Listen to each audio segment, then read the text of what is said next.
Au nom du Père et du Fils et du Saint-Esprit, ainsi soit-il. Je voudrais demander une nouvelle fois pardon d'avoir, par le passé, mal parlé de notre Saint-Père, le Pape François, enterré aujourd'hui, inhumé aujourd'hui, la basilique Sainte-Marie Majeure, me semble-t-il. Une église où il aimait souvent aller se recueillir avant de partir dans ses voyages apostoliques à travers le monde. Il y venait de bonne heure, il se recueillait devant l'image de Notre-Dame, dans cette icône de Notre-Dame. Quand il revenait très tard le soir pour y prier, c'est une église basilique placée dans un lieu, je crois bien, parmi les plus pauvres de Rome, dans les quartiers les plus pauvres de Rome. Et c'est là qu'il a désiré être inhumé, me semble-t-il. Donc, ce pape François, je voudrais aussi me joindre à cet hommage qui a été rendu à son enterrement, prier à son intention, afin qu'il puisse voir ce jour de la gloire de notre Dieu dans le ciel,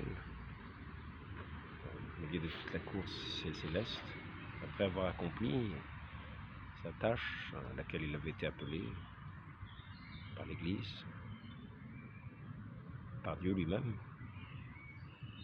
Car c'est lui, c'est notre Dieu qui donne des vocations à chacun, qui appelle chacun à une vocation propre. Ainsi, nous l'avons vu dans ce saint jour de Pâques dans lequel nous sommes toujours. Il est mort le lundi de Pâques, c'est-à-dire le jour de Pâques. Et il est inhumé le samedi de Pâques, c'est-à-dire dans ce même saint jour de Pâques, dans cette octave de Pâques. Il avait eu l'occasion de donner cette dernière bénédiction sur la place Saint-Pierre, la veille de sa mort, et d'aller dans sa papamobile pour bénir une dernière fois la foule, les pèlerins, et à Rome. Cette capitale, non plus de l'Empire romain, cette capitale spirituelle, cette capitale de ce royaume de Dieu qui est l'Église, ici-bas, sur cette terre, cette Église militante. Nous militons, le pape a aussi milité, à la fois pour dire la foi de l'Église, et en même temps aussi pour montrer la force de l'Évangile, allant vers ceux qui sont les plus méprisés, mais en subissant ainsi l'opprobre de ceux qui les méprisaient. Ainsi que notre Seigneur le faisait. Pourquoi vas-tu parmi les pécheurs et les publicains? Pourquoi prends-tu tes repas parmi les pécheurs et les publicains? Ce qui n'était pas permis à des Juifs de faire.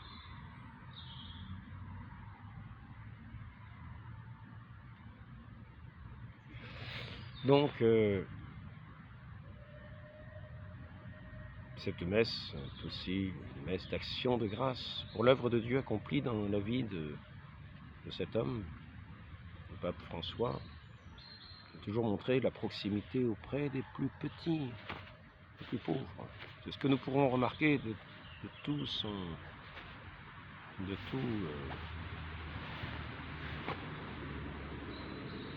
apostolat, de toute sa vie, donnée en tant que pasteur de l'Église, donnée en premier. Heureux, je vous envoie à porter l'Évangile aux pauvres. C'est notre Seigneur qui dit cela. Et c'était la devise de la congrégation de la mission de Saint Vincent de Paul. Il nous a envoyé évangéliser les pauvres. Et notre Seigneur nous rappelle aussi: ce que vous aurez fait au plus petit d'entre les miens, c'est à moi que vous l'aurez fait. Alors, il y a ceux qui se sont emportés et desquels je fais partie. Parce que malheureusement, j'ai été égaré pendant quelques années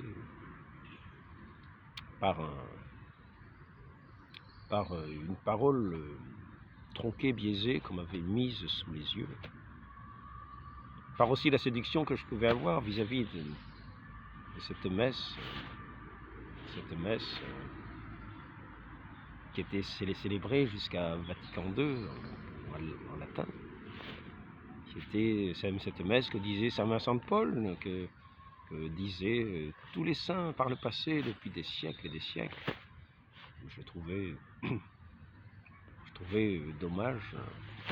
Ça plus dit, moi j'étais tout heureux de ce rapprochement avec ce qu'on appelle de la tradition. Et donc je me suis laissé séduire par certaines paroles que j'ai écoutées peut-être avec trop de faveur, sans rester dans un juste milieu. C'est-à-dire une parole qui m'avait été dite, je l'ai déjà dit. J'ai déjà dit quelle est l'occasion de cet écart que j'ai fait pendant des années et qui m'a valu de blasphémer contre l'Église et contre ses servants et contre ses apôtres d'aujourd'hui, les successeurs des apôtres. À savoir une phrase qui disait oui, c'était Paul VI qui avait dit ça en 66. Étant donné que ce concile, il parlait du concile de Vatican II, étant donné que ce concile est de caractère pastoral, il n'y a pas en lui de déclaration solennelle ayant un caractère d'infaillibilité. Je me suis dit, mince, c'est incroyable. Un pape qui dit qu'il n'y a pas de caractère d'infaillibilité dans le concile qui vient d'être fait. Et par conséquent, je me suis dit, si le pape déclare qu'il n'y a pas de caractère d'infaillibilité, ça veut dire qu'il peut y avoir des erreurs. Et là, elle était mon erreur à moi, d'interprétation. Surtout que dans ce livre qu'on me présentait devant les yeux, il y avait cette citation. On ne disait pas le reste de la citation. Qui disait, oui, mais ce concile est néanmoins un concile. Qu'est-ce que c'est déjà le terme? Ah ben, je ne m'en souviens plus du terme.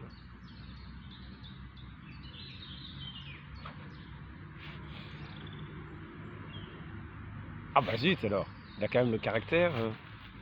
Enfin c'était quand même.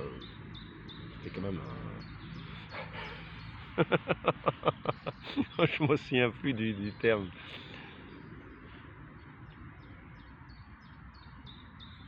Ah bah zut alors. Ah bon. Enfin c'était quand même un sommet quoi. C'est-à-dire que c'était quand même. Mais c'est vrai, vous savez, parce que il y a des termes précis. Si on n'utilise pas le terme précis, on est dans l'imprécision. Donc c'est pour ça que c'est dommage de ne pas se... Enfin bon, donc quelques lignes après, il reconnaissait que malgré tout, il fallait écouter ce concile. Parce que c'était quelques lignes après ce qui était dit auparavant. Donc voilà, et c'était les lignes que je n'avais pas eues sous les yeux après. Donc pour ma part, j'étais resté sur ce fait. C'est pas Paul VI qui disait ah bah, il n'y a pas de caractère, étant donné les caractères pastoral, pas de déclaration solennelle ayant le caractère d'infaillibilité. Donc je m'étais dit, on va pas me faire marcher sur un pont qui peut avoir des planches pourries, dont nous ne sommes pas sûrs. Oui. À partir de là, j'ai commencé à écouter la voix de ces enchanteurs. Ils nous disaient, oui, le Concile Vatican II, c'est une horreur, etc., etc. Le Concile Vatican II, c'est plein d'erreurs. Et regardez, les fruits de ce concile, on ne montrait bien sûr que les choses de travers. Vous avez par exemple 99 ampoules qui sont allumées. C'est un père Lazaris qui me disait ça, avec qui j'étais. De sainte mémoire, d'heureuse mémoire. Père âgé, avec qui je me trouvais dans ma jeunesse de frère à Rennes, Carmel de Rennes. C'était la communauté des Lazaristes, on était deux. On disait, oui c'est ça, quelquefois, s'il y a 99, s'il y a 100 ampoules, il y en a une qui est éteinte, on va dire, regardez, regardez, il y en a une qui est éteinte. Ici-bas, nous ne sommes pas nous ne sommes pas au ciel. Nous sommes dans notre humanité. Même le juste pêche 7 fois, c'est ce que dit l'Écriture. Le juste pêche 7 fois par jour. Alors donc, ça ne veut pas dire qu'il tombe dans des gros péchés. Souvent, ce sont des péchés véniels. Néanmoins, le plus pêche cette fois. Il y a toujours des petites ampoules éteintes. Quand on ouvre une porte, en général, on peut oublier de la refermer. On ne sait pas ce qui se passe après. Après nous, le début. Donc, au fond, on fait une chose et on ne pense pas à regarder autour. Donc, il peut bien y avoir des aspects qui échappent à notre conscience quand nous faisons des actions, ce qui fait qu'on dira « Regardez, regardez, il y a une ampoule éteinte ». Oui. Donc, en fait, je voudrais quand même montrer que dans lorsque nous avons pu voir, ce qui nous a été donné de voir dans cette vie de ce pape François, il nous a été donné de voir en premier ce sens d'aller vers les autres. Il parlait toujours de la périphérie, c'est-à-dire vers les autres, vers ceux qui sont en marge. Vers ceux qui sont en marge. Ça s'appelle, comme on dit dans ce concile, le dialogue. Le dialogue.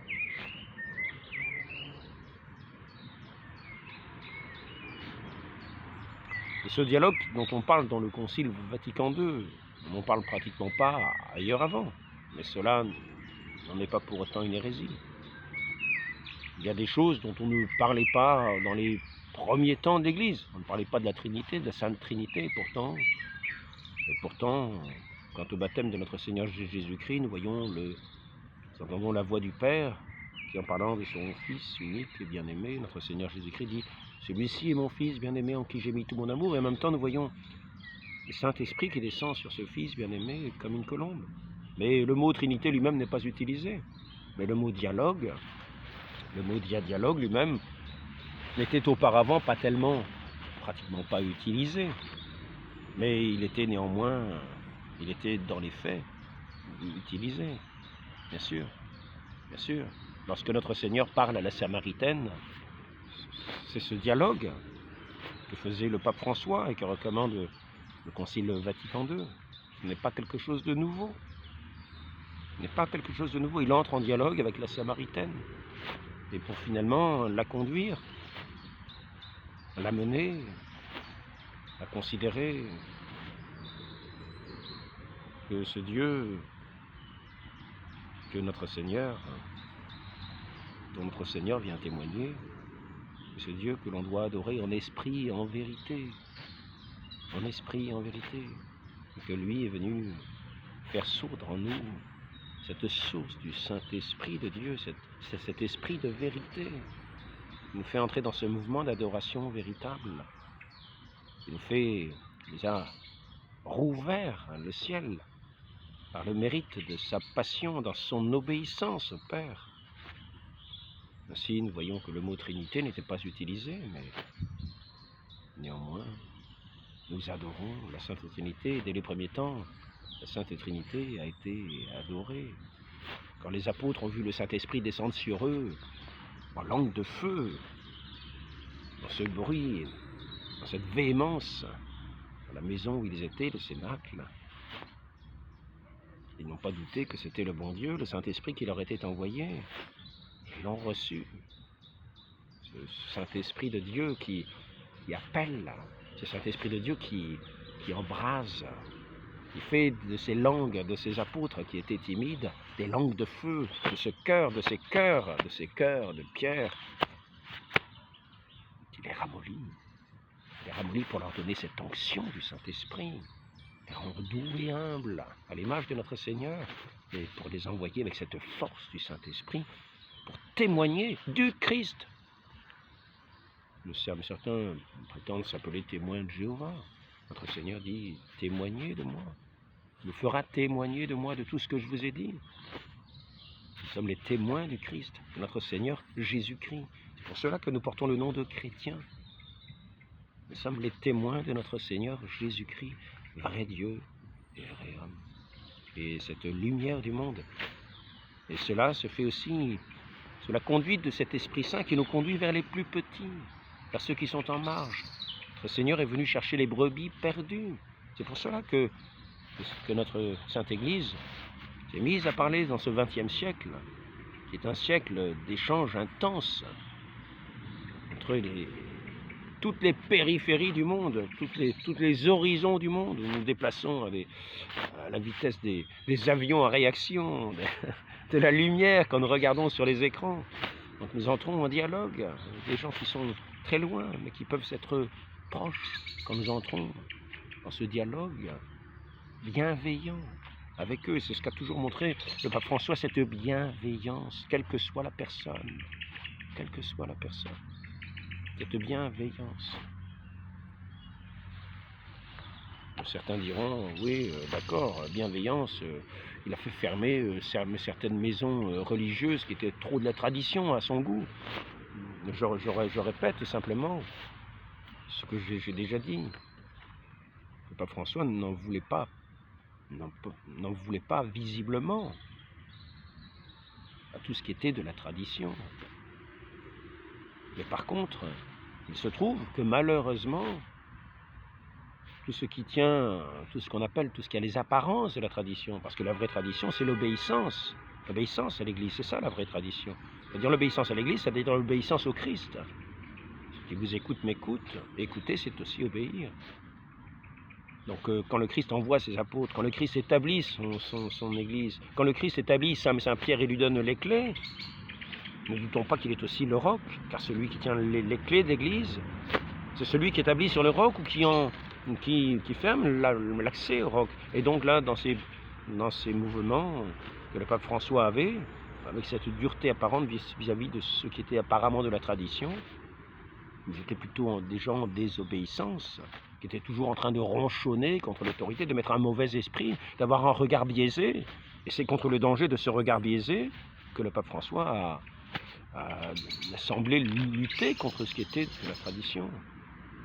Mais s'il n'y avait pas ce regard biaisé dans tout ce qui ressemble à ce qui tient lieu, à ce qui apparaît comme chose sainte de la tradition, que ce soit dans la messe, dans les sacrements, eh bien, il n'y aurait eu aucune raison s'il n'y avait pas eu ces attaques sans cesse contre le concile, contre l'Église d'une certaine manière. Il n'y a pas eu ces attaques dans ces lieux-là précis.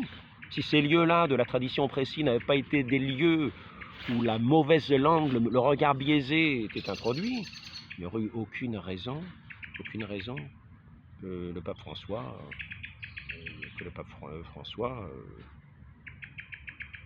condamne, il semble réprouver ce que l'Église avait établi pendant des siècles.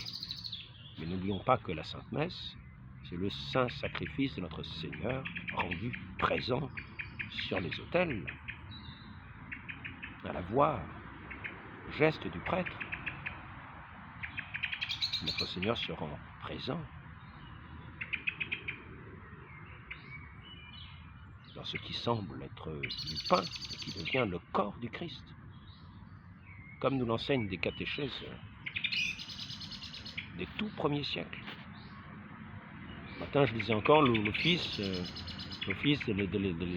lectures de l'Église. C'est une catéchèse du baptême. Nous y voyons la présence réelle, avec une grande insistance.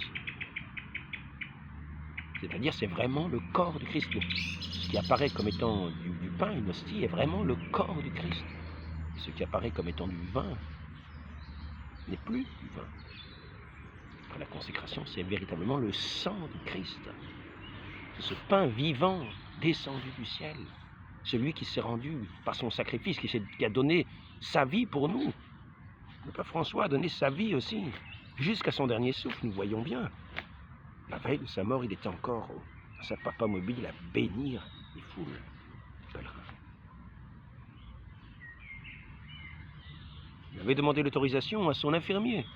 Donnez-vous l'autorisation de sortir. Donnez-vous l'autorisation, non pas la force, l'autorisation. La force, c'est Dieu qui la donne.